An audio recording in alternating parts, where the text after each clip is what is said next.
Okay, you all good? Let's do it. Hello and welcome to the B2C Lead Generation Podcast. I'm your host and your Hopewell, and as always, Simon Delaney is also here with me via Zoom, of course.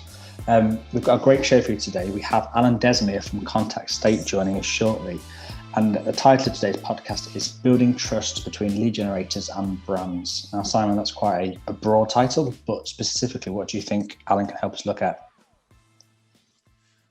So I think Alan's comes from a background of lead generation, and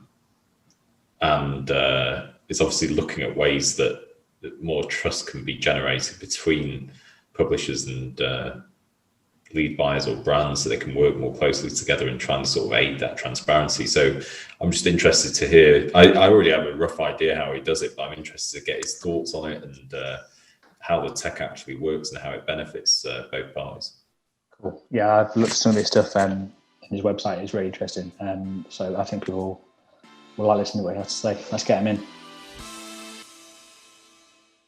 And our guest today is Alain Desmier from Contact State. Thank you for joining us, Alain. How are you doing?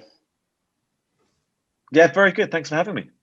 You're very welcome. We're happy to have you here. Now, for people listening who maybe haven't listened before, this podcast tends to not have too much structure to it. We just sort of meander and thoughts about lead gen in general. But just as a kind of introduction, you're the founder of Contact State, and you guys have a really cool, clear mission, which I want to come back to. But in your own words, can you kind of just briefly describe what it is you guys do? Yeah, sure. I mean, we're making it easier to differentiate between good and bad lead generators. We're making it safer to buy leads because clients are able to see exactly where leads are coming from and have some degree of certainty and trust that consumers are actually being advertised to correctly. And I think fundamentally we're helping lead generators who are trying to stand out and are proud of what they do. Say, look, I've got nothing to hide. We're doing things properly. We operate a brilliant performance marketing service.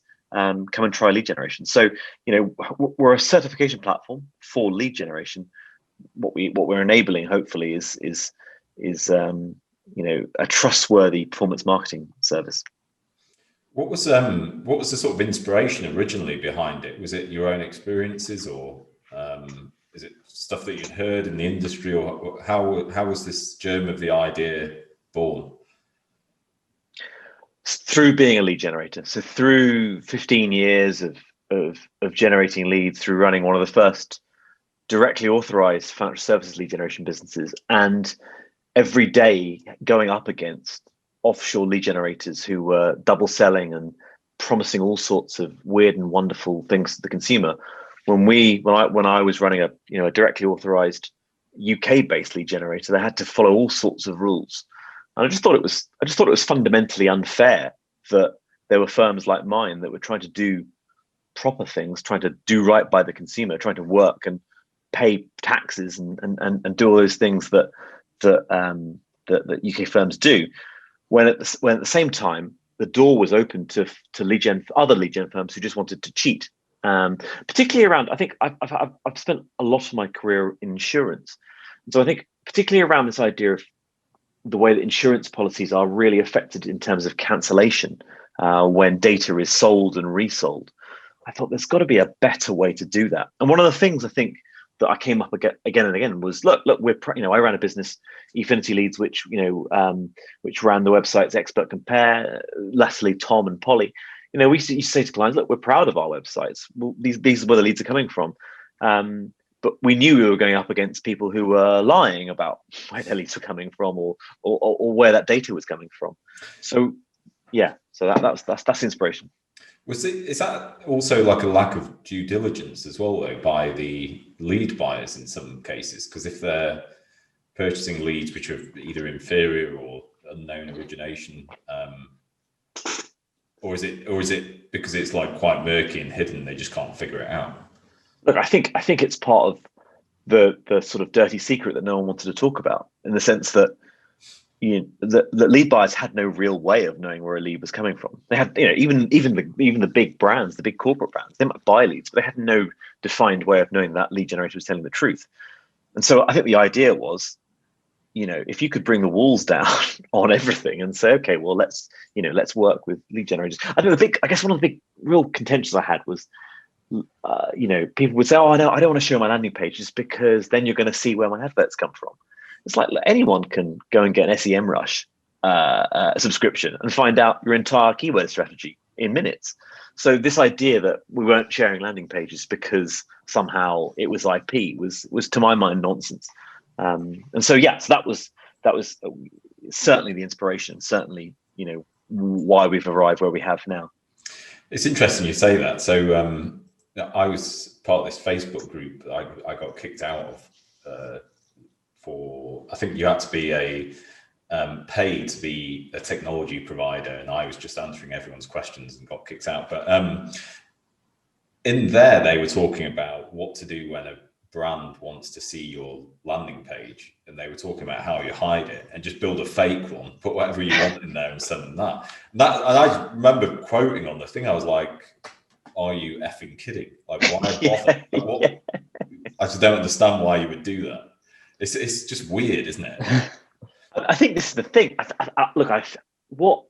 first I thought this was a UK problem, right? I thought, oh, maybe it's just the weird way the UK's grown up and performance marketing in the UK's grown up. And then, so I sold my previous business to a German firm, and I went out to Germany because then, part of the earn-out process, I used to go and sit on their board, and they had business in Switzerland and France. And I looked around the room and I realized that this was just how performance marketing worked across the world. And I'd seen it in America as well. I was like, right, okay, so this idea of lead provenance, lead trust, this is the same across lead gen, wherever you go. And to your point, it's just mad. It's mad. Like, lead generators, and I think they are really now, this is really a development of some of the work we're doing. Lead generators should be proud of the adverts they run, proud of the landing pages they've done, like proud of the creative, and we should move to a much more agency style pitching. Here's my adverts. Here's what we do, rather than, no, I can't possibly show you, my secret sauce. It's nonsense. The thing with Tom as well, I literally put a LinkedIn, I know you and I had talked about it before. I put a LinkedIn post yesterday talking about Tom, but I went to the, just before I wrote the post, I went to the page and realized their form had changed. Right. I know before it was the dads, and you go in and they go to the chatbot. Now it's gone to like a much more standard. I don't think it's as good as it was now. Is that your page? Was that your page before? So that was my business. So my business, when we were acquired by a business called Finanza, the German firm, they went in. Their sort of thinking was to go far more into a different way of doing lead generation. Obviously, they were investing in the business, and so one of the things they first said was, "Look, could we start looking around at other lead generators who are doing things well and properly?"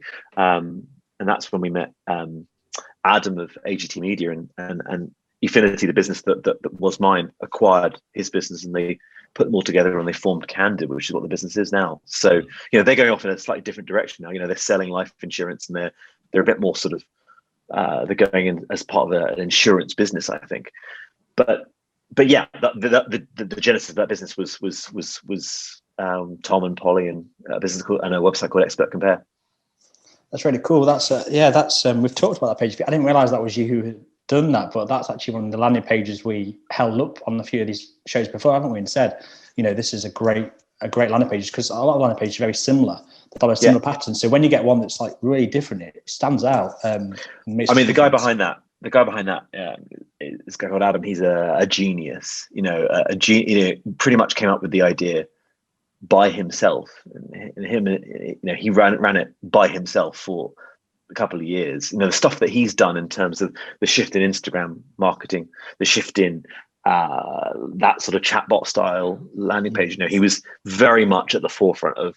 He just caught the wave. Really smart guy, and so then became part of the business that I founded. So, what was it like selling a business in Germany? Were there differences? So was it an odd mix? Yeah. Look, I think the difference in my experiences working in lead gen is that the US tends to be between 12 and 18 months ahead of the UK in terms of development in media, technology. My experiences of Germany and France, where they were between 12 and 18 months behind the UK. So it's quite interesting. Like when we were first getting there for their board meetings, and the guys were saying, "Oh, look, isn't email great?" I'm like, hang on a second, you just acquired us. Now, the point is that the business that acquired us, the business called Finanza, were tremendously successful, and they were able to consolidate their market to a position of dominance. And so yes, probably the media was slightly behind, but in terms of their revenue and their ambitions, they were way ahead. So, but it was certainly very strange, because there's probably an arrogance, UK arrogance, that thinks about lead gen and the UK being the center of the world. And then you realize that actually, that's just not the case. There's some brilliant businesses, and so it was interesting. And they had a French business, and they had a Swiss business. They were in the midst of acquiring a Dutch business. So like I spoke about lead gen in English all my career, and suddenly I was sat at a table where there were just dozens of different languages. It was really, it was a really fascinating 2 years, and I enjoyed being in Berlin. Well, there's always a lot of paperwork there, isn't there? Like, we deal with a few German clients, and you're like, why do you have to send me all this paperwork? And it always comes in the post as well, and you're like, I just don't understand what's going on. I mean, it's very, very formal, to the point that they've got to have. I think I remember seeing like that the company CEO, his name had to be on everyone's email signature, and I remember asking, like, why? It's like, oh, that's just the way. It's just the way we do things around here. It's like, oh, okay, fine. Fascinating, and I believe that business was acquired, I believe, by Allianz. So I think they've then gone on and done very well. So they're obviously going in a slightly different direction now. But good people and nice to work for. Brilliant. So I just want to come back to something that you said there, just to kind of go deeper into. You mentioned certification, and can you kind of explain what those certificates sort of look like in very basic terms, and also what kind of problem that solves? Yeah, absolutely. I mean, look, it solves the fundamental problem of you always know where a lead has been generated. Like, that was the thing that we set out to unequivocally, change. So a certificate is 2 lines of our JavaScript that sits on the landing page that tells us what landing page was used. It takes a screenshot of that landing page. It scrapes the landing page for GDPR consent data, and also the privacy policy and the terms and conditions that was used.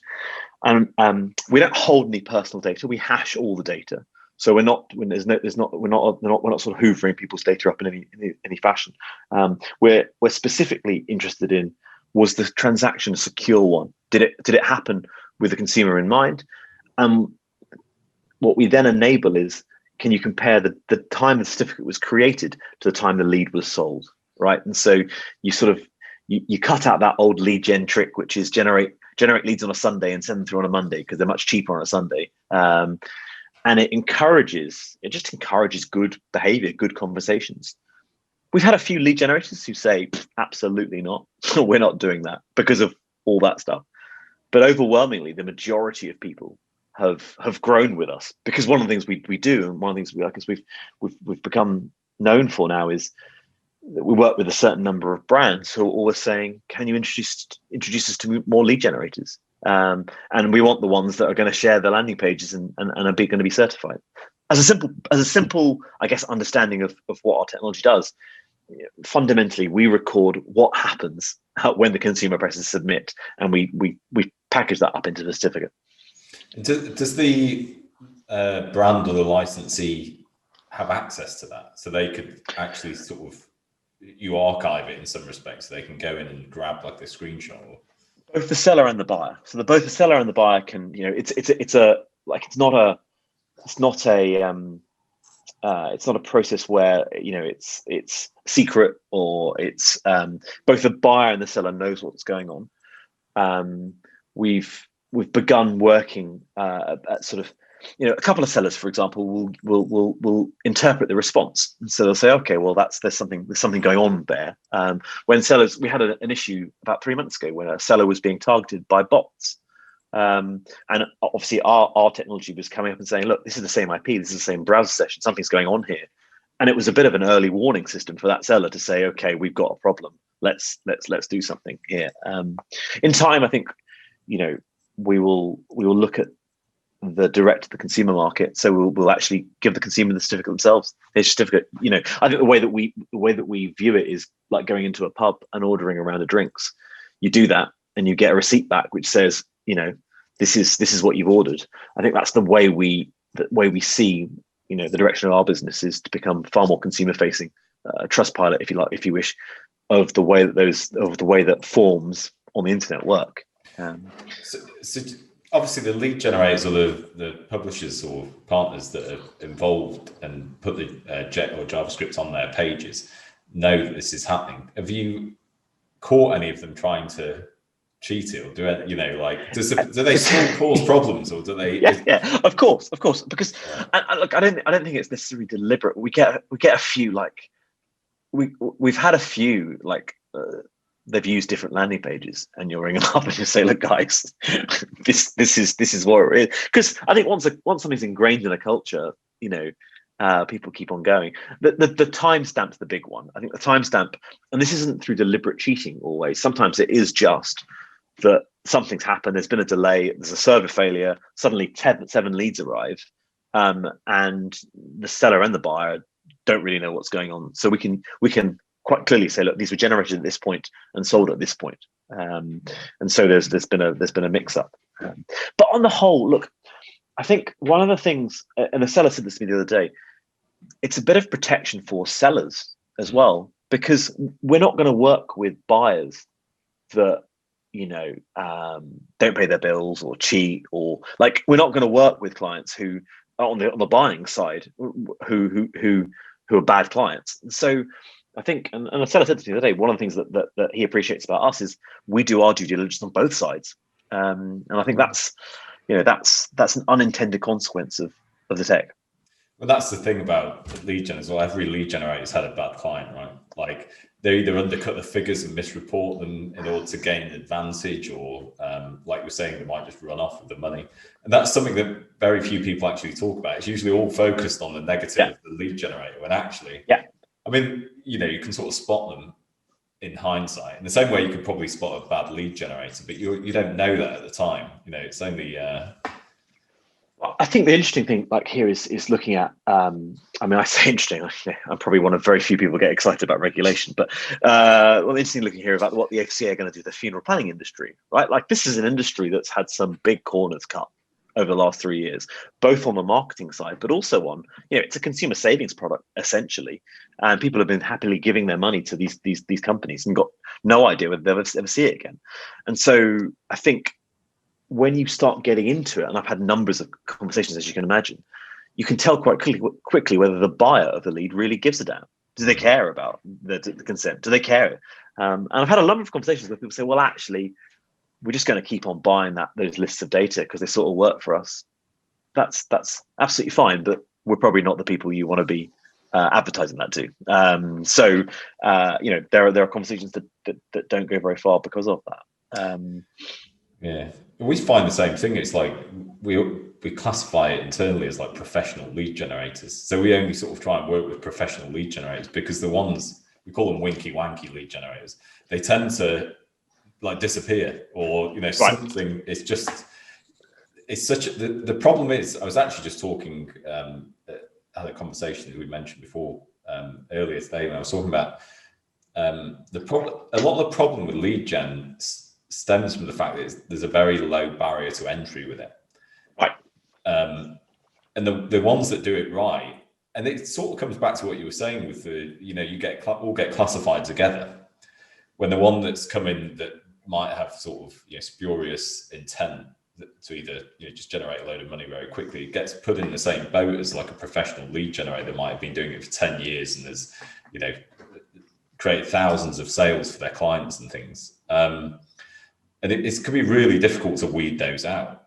It's only, again, in hindsight that you sort of find it out. But I feel like the certification could almost be like you said, it helps both sides, because it just proves this intent to be doing the right thing, I guess. Yeah, absolutely. And this is, that is the real driving part of mission of what we're doing, because there are loads of businesses out there who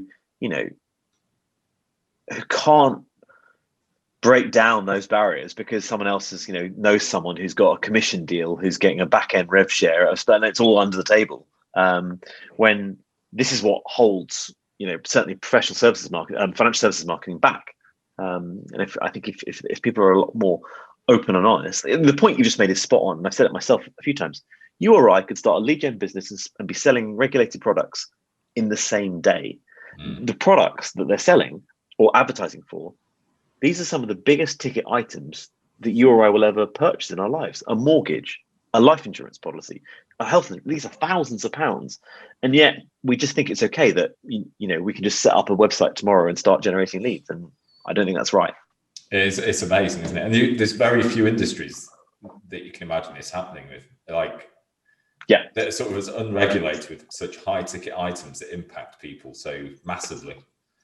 And like you said, well, we could. This call could actually be, okay, let's bang a page together. You drive PPC, you do Facebook, and I'll do whatever. And that's the thing. I mean, and I've written about it recently about Google. Google have sort of gone, oh, there's a bit of a problem, isn't there? It's like, well, for quite literally years, there have been people pretending to be major insurers and major banks with like the brands in the subdomain, the brands in the advert text, and you've quite literally done nothing up until this point. Now, to be fair to Google, it seems like there's some action now, both with the audit process and the verification process, because that's certainly one of the big complaints that people complain to me about, other lead generators. They say, well, look, you're asking us to do things properly, but here are 7 sites sat on Google who quite literally are pretending to be Legal & General or AIG or Bupa or whatever it might be, and the consumer is confused, and they've got higher quality scores because they're getting, the consumer thinks they actually applied to Bupa. And yeah, finally, Google seems to be doing something about that. And I think that will be a helpful development in the way that the performance sector, certainly the affiliate marketing sector, goes. I think one of the things you raised earlier about that trust element, it's like I've been there. So I used to work, my first job in lead gen was for LeadPoint, like an affiliate network, essentially. And I remember I got to the end of my career and I was like, I'm just not really sure there's any value we're adding here. Like, we're taking a chunk out the middle in terms of commission, but we're selling these leads as our own leads, but also the seller's not building a direct relationship with the buyer, and we're not really adding that. And that was one of, I guess, my big driving factors of going into starting my own directly authorized lead gen firm is, well, where there's real value, clearly you guys do this every single day. The real value is where performance marketers can talk to brands and actually optimize things and actually work together in partnership to change things on a form that increase sales rates. And then you use technology, like both of our technologies, to really progress that partnership. There's no value in someone sat there taking a whole bunch out of margin, clipping the ticket, and saying, "Oh, there's a lead." And that, I guess, that's been my development as a marketer. Yeah, 100%. We're sort of similar as well, in the sense that technology drove that. For us, it was very similar actually. So sat in the middle, like, what value are we actually adding here? We need technology to add value if you can do this.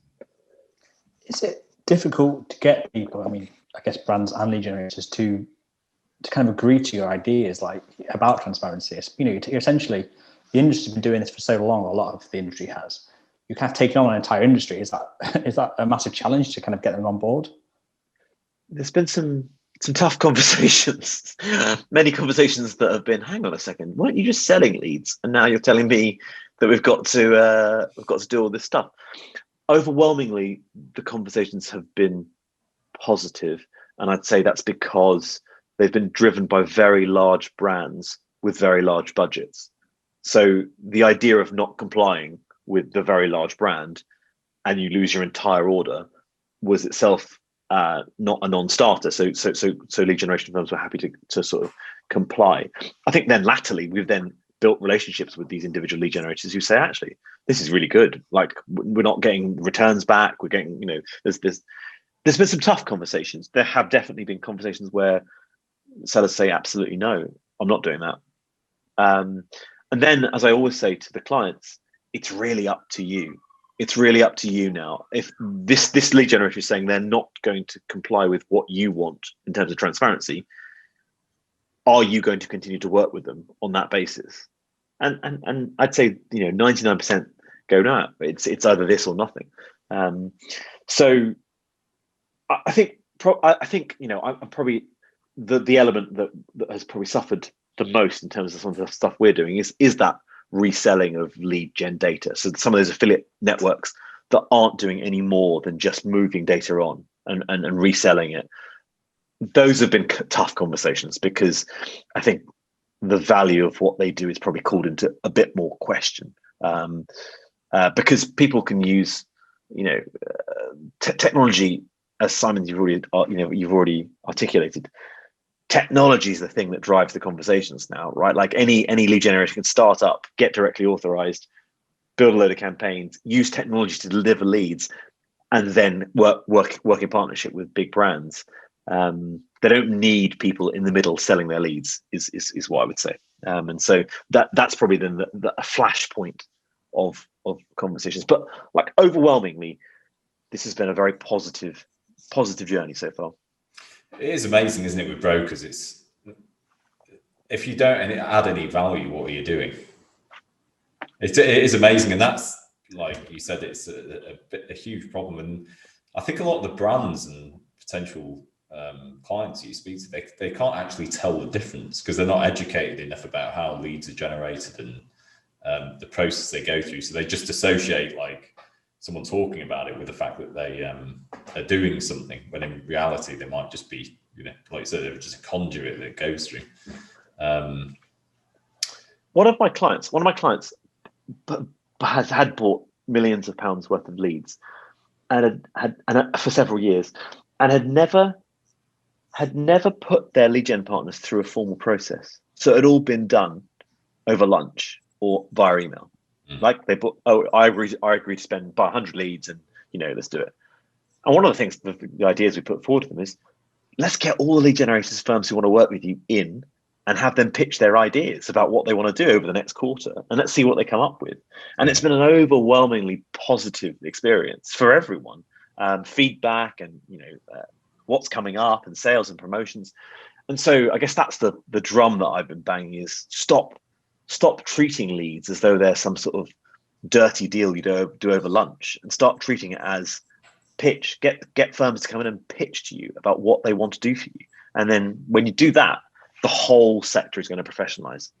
Yeah, so imagine, like, I don't know, a big brand getting an agency in, and they have like Saatchi and Saatchi coming in, and then just some like unknown person that can't pitch an idea and just says, "Yeah, I'll just get you a load of sales." It's a bit like that, isn't it? Right. But I mean, in my experience, and I'm sure it is of yours, the individual performance marketers, the guys who have been scratching out a living and doing well and thriving because they're great at marketing, these guys are super bright. And when you set them a challenge, and say, "Look, can you do this?"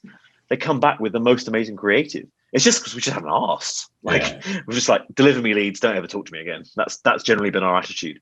And so it's just professionalizing that outlook, I think. It's interesting you said about the clients with the publishers, because we sometimes get the same thing with Datavault, where they'll say, we don't want to feed leads into Datavault because it removes too many leads.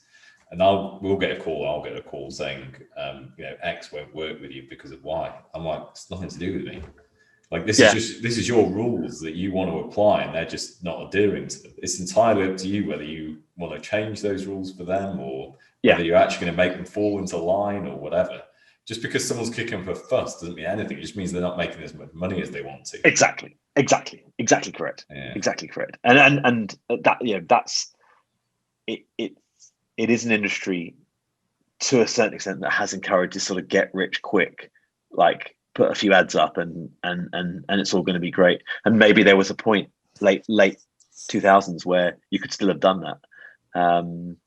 But I think, there's so much more risk now for buyers of leads, both from a regulation point of view, from an ASA, like from the Advertiser Standards Authority, and from the ICO.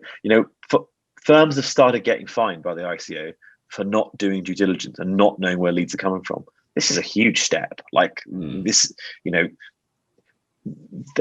wanted to solve a problem, absolutely. But I'm also an entrepreneur, and I also knew that this was evolving, and there was a more aggressive regulator who was going to be getting far more involved in the way that data transfer works. And so, we've sort of been expecting some of this stuff, and it's happening. It really is happening. Yeah. Yeah, one thing you said that was quite interesting though is you just said they kind of get rich quick sort of schemes and the attitudes of lead gen in that sense. But do you think it should be seen more as a long-term process? And how do you guys fit in with that kind of thing?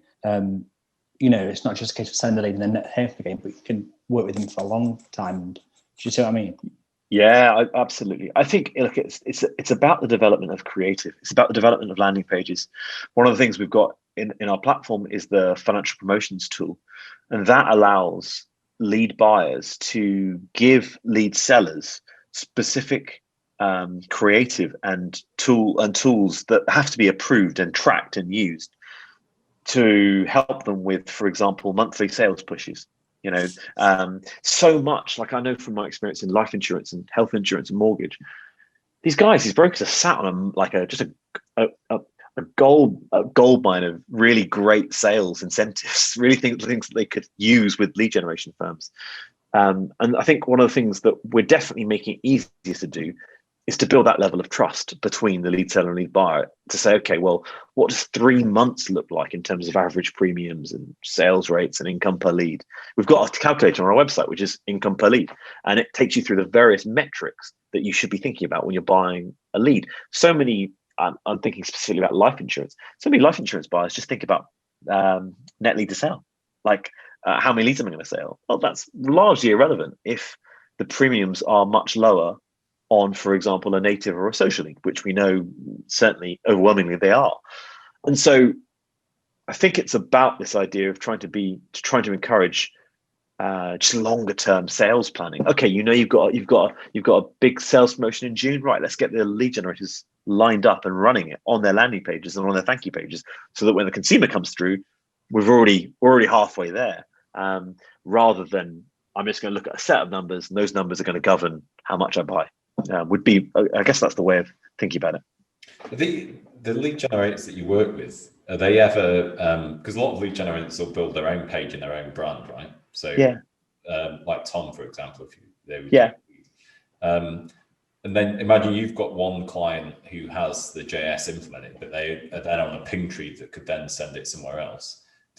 Can they carry on doing that, or does it impact it? Yeah. So we have a 2-step process. So a certification generation URL and then a claim URL. And so the seller decides whether to claim it for the buyer or not. Because this, as you can imagine, this came up quite early on with clients with multiple partners. They're like, well, we don't want you to see everything we're doing. And we said, look, we're not interested, but B, only claim the URLs only claim the certificates for the clients that you want to do, and then we offer a service, an API that they can invalidate them, and that all happens in real time. So it's not the certificates themselves are useless to us, other than telling us where a lead is coming from.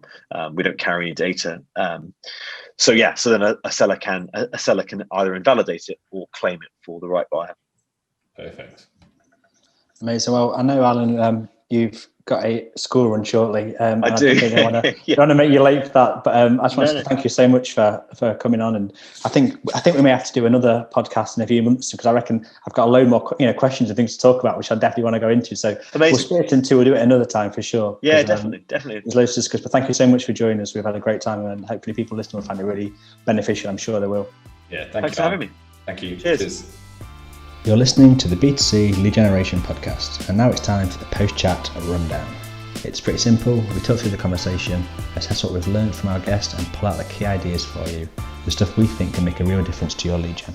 That was Alain Desmier from Contact State, and I thought he was a really great guest. What did you make of that, Simon? Yeah, really good. He's a sort of real professional in the lead generation industry, really sort of trying to make a difference for lead buyers and brands, but also for lead generators, and a sort of really simple solution to solve a complex problem.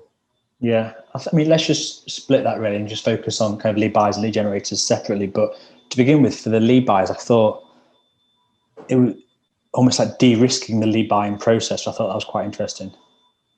Yeah, what lead buyers really need is control. And you can only find that control in tech or in systems, so Contact State's a perfect example of that. At Databall, we do the same thing. The whole point is to give lead buyers and brands that control to act as a sort of a mechanism to aid transparency. And they're doing a very similar thing. And it's, if you're buying leads and you're buying leads professionally and it makes a difference to your business and you're trying to grow sales and you're trying to create a real connection with the prospects that are coming in, you want to make sure they're real. You want to make sure you know the journey the leads have been on. You need to ensure the compliance of them and the consent, and if you can, the intent behind the lead as well. And you mentioned there sort of compliance, and that was covered quite a bit. But one thing I kind of wanted to get to, maybe next time we speak to him, we get back on, I'll be able to when we've got a little bit more time. But from the perspective of the brand, like compliance is great, but does that also mean like more sales? Yeah, I mean that's the big thing with compliance, right? So it's a complete necessary thing that everybody should be doing, and almost, I mean, we've talked about this before. It should be like breathing, right? It's not even something you should think about. It's just like, this is what you have to do. It's a bit like having wheels on a car. It's like you're not going to try driving it without them, right? But compliance or consent doesn't really mean that you're necessarily going to get more sales. It just means that the leads you've received opted in, and you can legitimately contact them. But without intent, which is the lead saying, they definitely want you to contact them, that brand to contact them, it's not going to aid sales. It's just contact information. So you need the intent of the lead as well if you want to improve the sales. Otherwise, you're just calling a phone book compliant. Yeah, it's kind of like a good lead has to be compliant, but a compliant lead isn't necessarily good. Yeah, I guess a good lead has consent, a great lead has intent. That's a good one. Catchphrase, that one. Yeah, I want to trademark it. We do. And then just because, I want to bring it back to the lead generator side as well, because one thing I've written down I thought was really interesting. He said something like, it made me think about it for the first time that, I don't know, there's almost this impression that it's the lead generators are doing all the bad things in this industry, and the brands are almost like, they're like victim to that. But he kind of said, actually, it protects the lead generator too, which is a completely different way of thinking about it, which I hadn't even thought about myself, really. Yeah, I mean, any lead generator that's been running lead gen campaigns and what we call professional lead generators have all been stung by people either not paying, falsifying figures and stuff like that have accepted records. So they can be under as much insecurity, I guess, but in a different way for running lead gen. This is the thing about systems, right? So like Contact State, like Databall, you tend not to find the sort of fly-by-night characters in lead gen because it's a low barrier to entry to get into lead gen, right? And so it's why the professionals in it stand out, because they're doing things right. And so if you're a professional lead generator, you're likely to have mechanisms in place to aid that transparency with your client as well. So, fly-by-night guys aren't going to have Contact State. They're not going to probably have Databall and systems like that either. Yeah, no, I thought it was interesting. And yeah, he was a great guest. And certainly we'll get him back on because I think there's loads more to discuss. But we'll end it there. That was building trust between lead generators and brands, and we hope you enjoyed it. Thanks for listening to the B2C Lead Generation Podcast, the show for serious lead generators. Be sure to hit subscribe to hear more from those at the very cutting edge of the lead gen world.